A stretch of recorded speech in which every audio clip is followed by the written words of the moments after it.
All right, I think we're live. Hey everyone, welcome to our weekly live on Substack. I'm Rosalia Rivera, the founder of Consent Parenting and the person behind Consent Parenting Substack. So if you are new here, welcome. If you are a subscriber, thank you for subscribing. And if you are a paid subscriber, much gratitude to you for supporting this work.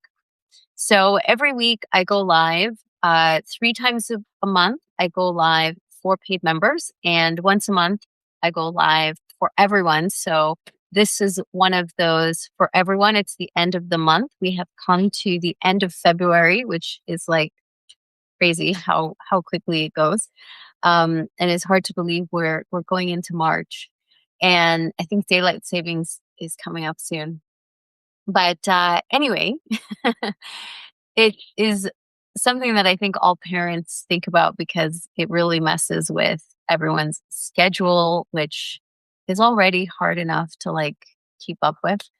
But we know that it's challenging for kids in terms of sleep and routines and all of that. So just be mindful and aware of that. Some parents I've noticed start making a shift, like incremental shift of 15 minutes to kind of shift their kids into the new routine. I think that's a smart way to do it.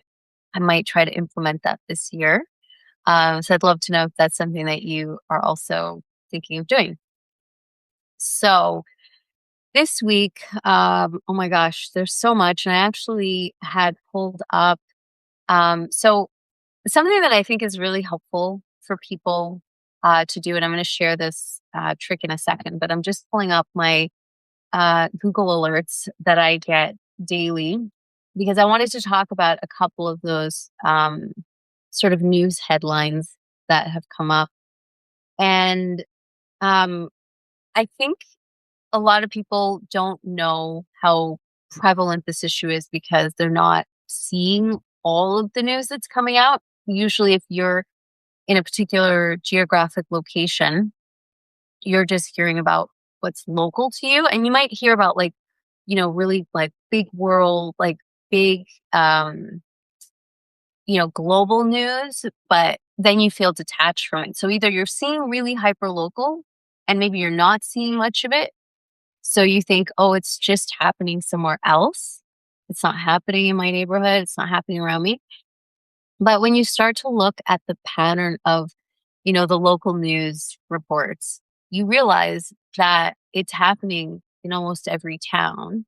And then it depends on how much coverage that issue is getting, right? Is it something that is happening because, this is an every town issue, or is it something that is just happening somewhere else and I didn't hear about it? It's, it didn't make a blip in the local news in my area, or is it that, the media just didn't do a good job of reporting it? Or is it that the information just hasn't gotten to the media, but it is happening in my local area? So it's tricky for people to get a sense of how prevalent is it in my area? How concerned do I need to be? How proactive do I need to be? How vigilant do I need to be? And what I want to say is, I read a really great article on Substack recently talking about a lot of the world news pieces. So, for example, with, of course, the Epstein files, that's all over the news. But then there's also, for example, the Giselle Pellico case in France, which was all local people. This is the woman who was abused by her partner, her husband, because he had solicited people to come and abuse her while she was unconscious. So, but those were 90 people, 90 men in the local area. How do you get that many people to commit something so heinous? You would think, this was like a global thing, but no, this was in a community. So that's kind of gives you a different sense of perspective of how this is happening. And then on the flip side, we're seeing the online stuff. And right now, tech is on trial. So a podcast and social media platform that I highly, or not platform, but account that I highly recommend you follow is called Scrolling to Death with Nikki Petrosi. And they are doing a series in collaboration with the Heat Initiative that is really highlighting what's happening with these tech trials. And they do an incredible job of breaking down what the sort of complexity of this landmark trial that's happening, which is Meta, which comprises, Facebook and Instagram and WhatsApp. It involves Snap Inc., which owns Snapchat. It also calls TikTok into the trial, as well as YouTube. So all the big social media players. And this is really about accountability, but also really exposing what tech is doing, right? Um, where do we find Scrolling to Death? Liz asked. So I'm going to post it here. I'm going to link it here in the chat. And they've got a whole podcast series where they've been covering this. Um, it's really, really, really well done. So let me put the link here. Thank you for asking for that, Liz. And you can follow all of it. And Nikki Petrosi, who is the host of Scrolling to Death, just has a generally great presence and really covers a lot of different aspects of social media. The podcast has been going on, I think, for at least a year, if not two, maybe even more.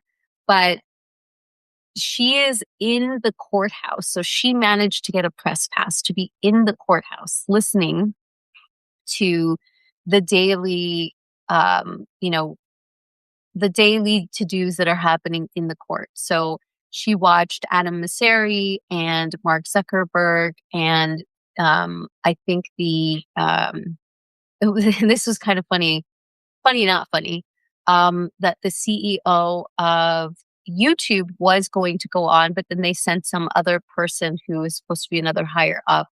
And they were saying that, that their understanding is that children are not left to watch YouTube on their own.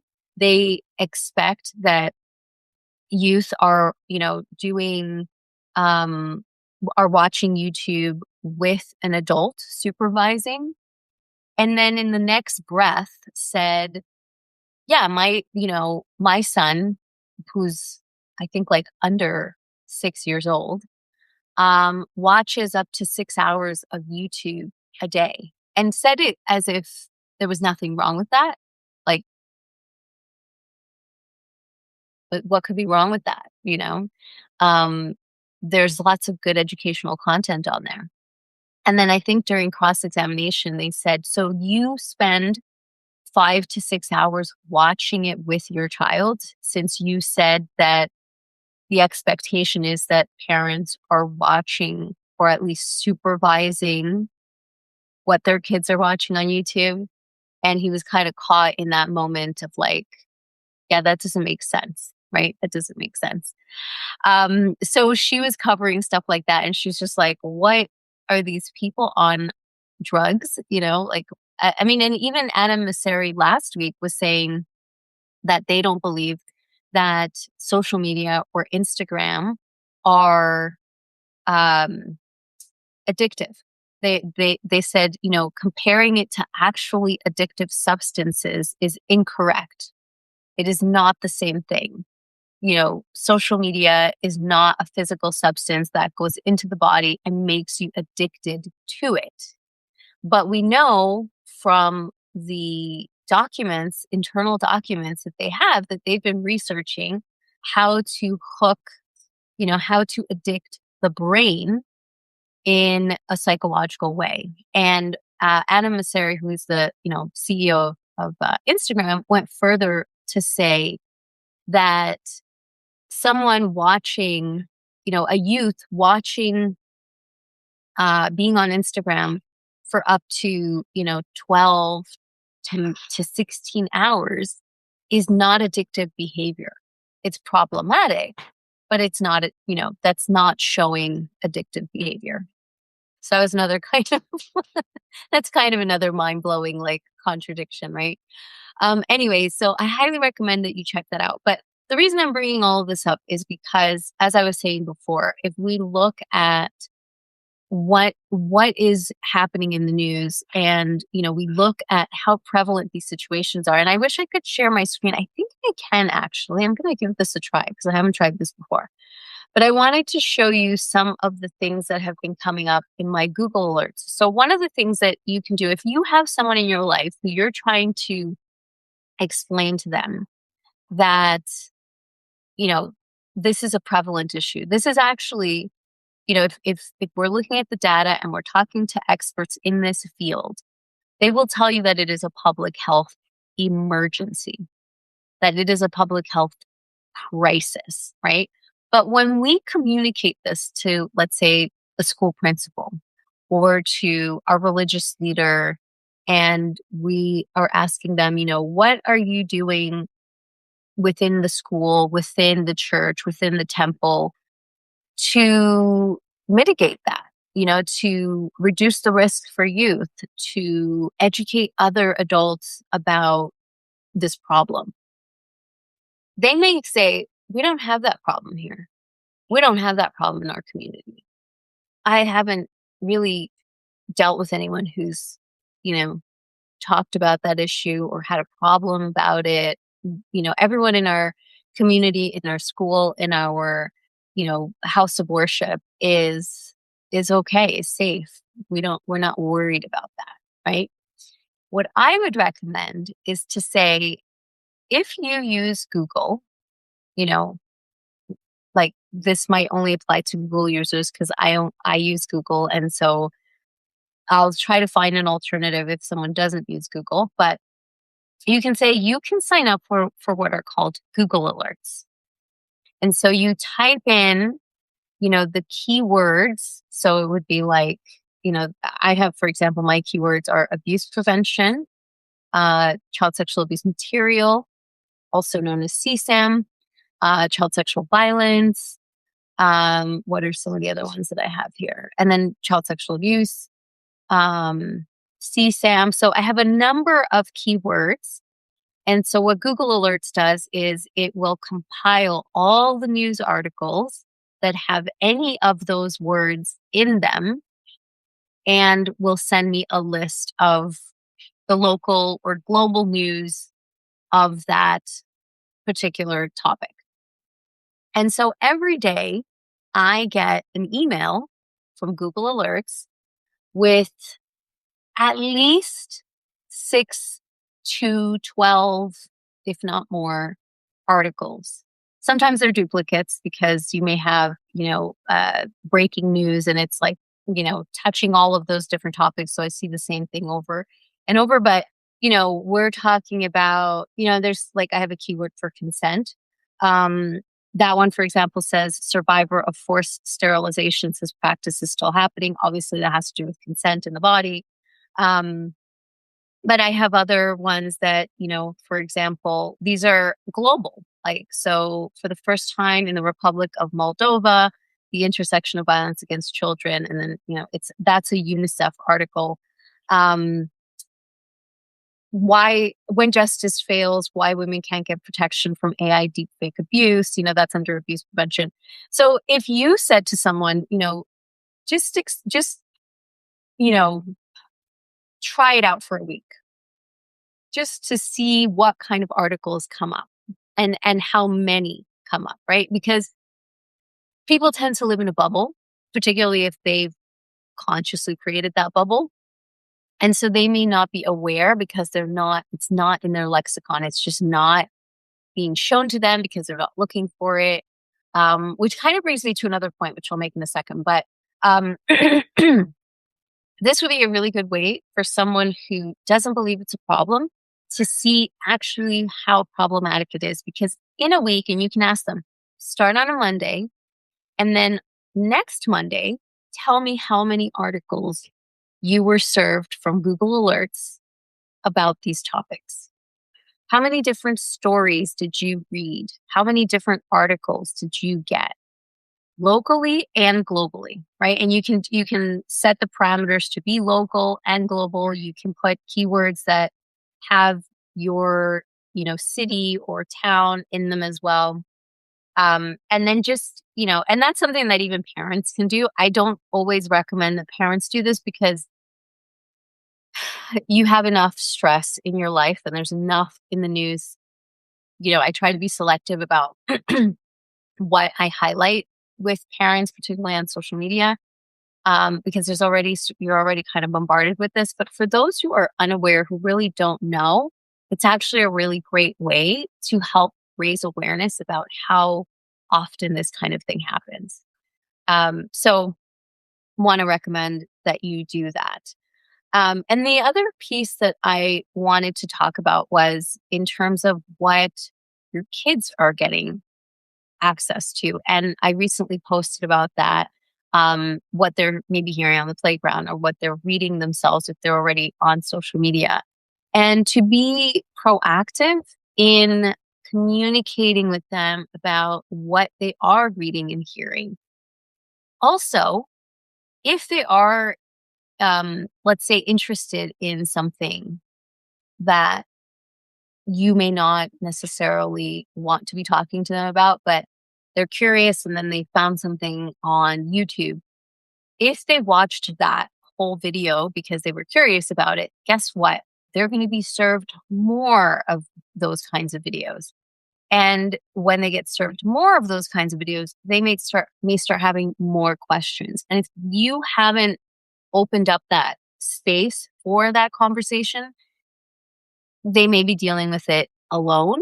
They may have a lot of questions they're not sure if they can ask you about. They may ask their friends about it. They may be talking to their friends about it and getting misinformation about it or erroneous information, or just start having a dialogue about it. And then that becomes sort of a point of discussion among the friends, who none of which are getting really safe and appropriate guidance and direction on that topic. Um, so in terms of, like, as an example, what I've seen, if they are getting served more content like that, it could go down a rabbit hole. It could go in a conspiracy theory direction. And unfortunately, kids are not getting media literacy education in schools, and they may not know what is true and what is not true.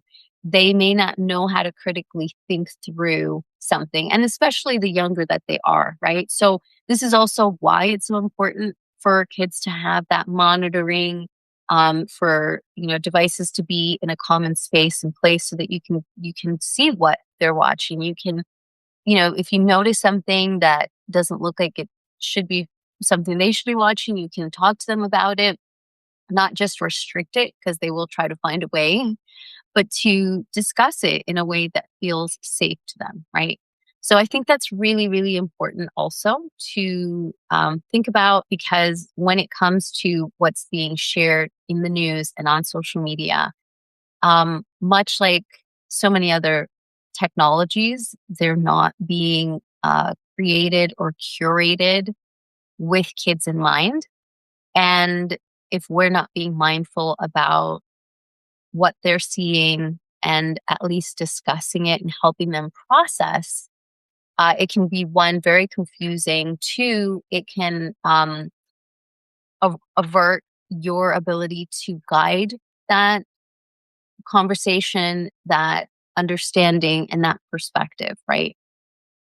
I think it's important for me as a parent of three boys to be having discussions about power and about things like, you know, trafficking and consent. And we've had, fortunately, a really good and solid foundation for those conversations, but that doesn't mean that I don't have additional input at different ages and stages, right? So I have a 10-year-old, a 12-year-old, and a 14-year-old, and each of them is going to need different context. So just some additional things to think about and consider. And I know that each week I come on and I say, this is a Q&A. So I'm always happy to answer questions. If you are watching this live and you have a question, please let me know. I'm always happy to answer that. But if you are watching the replay and you have a question, you're also welcome to put it in the comments, and I'm happy to answer it there as well. So I don't see any questions for today. And I covered the things I wanted to cover, which are, the Google alerts, helping raise awareness with people and helping, you know, everyone, particularly adults in any community, to get educated on this topic so that they can ideally become proactive and create safer spaces and environments for kids. And two, to check out Scrolling to Death's podcast and their YouTube channel to watch and follow what's happening with these tech trials. And also so that you're aware, if you have a child who is in that middle childhood, you know, adolescent, age range, that you understand what your kids are doing if they are going to be on social media. For us, our kids don't have social media other than YouTube, which I personally think is a social media platform. Not in the exact same way. You don't have unless you have your own channel, you don't really have followers. You can interact with the comments and other people, but it's not the same as Instagram, TikTok, Snap. Nevertheless, still really important to monitor what they're consuming, what they're engaging with, and of course to help them navigate it. So for us, because we do have YouTube, and because I know their friends have social media, we are very cognizant and conscious of the kind of conversations they're having in school, what their friends are talking about. And I'm actually writing a Substack about that today because another really interesting thing came up, and I want to help parents unpack it because they're very likely to have the same thing come up for them. So stay tuned for that. Liz says, mine is 8. I'm preparing. Yes. Yeah. That's middle childhood stage is where it's happening. Kids are hearing things in the playground. It surprises me still how many kids have devices before the age of 12 or 13. And I understand some kids need to have a point of contact or connection with the parent based on where they live or what their circumstances are. But if you're in the US, highly recommend the Bark phone or a Gab phone if you need to get your child a phone. In Canada, we don't have those options. So we've had to get very clever about it. My 12-year-old has a flip phone. So there's no access to other things. My 14-year-old has a very locked down iPhone that used to be my phone, but I am still and this is very recent. We're just starting to kind of see how well we can navigate it on the Apple phone, because I was surprised that there are some features. Because my child is 14, I actually had to put that they were a younger age so that I could lock the phone down, because if you're 13 and over, you don't get the oversight on the phone. So I had to say that my kid was younger than he is, so that I could have the ability to control his account. Anyway, Liz says, we don't watch YouTube, but he knows all the brain rot songs from school. Yeah. Half his class had a phone or a smartwatch. Yeah. And it's also why I'm so thankful that schools are, in the US, are banning phones also during school hours. I think that's really good and helpful in terms of, just limiting distractions, and also, of course, access that they have when they're not at home. Like if you have a router that filters your internet, sometimes the school doesn't have enough of a filter, or some schools, depending on where they are, if they're really rural, they may not have a filter at all. It depends, right? So just really happy about that. But the other thing too, when it comes to school, is AI. And that's something that I'll be talking about in future lives about how that plays into safety. All right. I'm going to wrap it up with that. I don't see any questions, but thank you again for joining live today. And if you're watching the replay, say hello. Let me know that you watched. And again, if you have questions, pop them in the comments. I'm always happy to come back and answer those. And if you are not a paid subscriber, I will see you on at the end of March for another live. But if you are a paid subscriber, I'll see you next Friday for our paid members Q&A, and of course, all of the amazing content that you have access to. Invite you to make sure that you're checking out all the workshops. More drop every month. This month, we had the toddlers and autonomy class for young parents, and also additionally added as a paid member workshop is the age appropriate versus red flags behavior class, which was in collaboration with Amy Lang, who is a sexual health educator. We talked about what are those behaviors that are normal and appropriate for kids and which ones are not, depending on age. So you can check that out right away if you are a paid member. But if you're not and you're looking to access that, just sign up as a monthly paid member or as an annual, and you'll get access to that workshop along with all the other ones that are also available in the workshop section. Thanks again for being here. I'll see you next time. Have a great weekend. Sending lots of love and safety. Take care.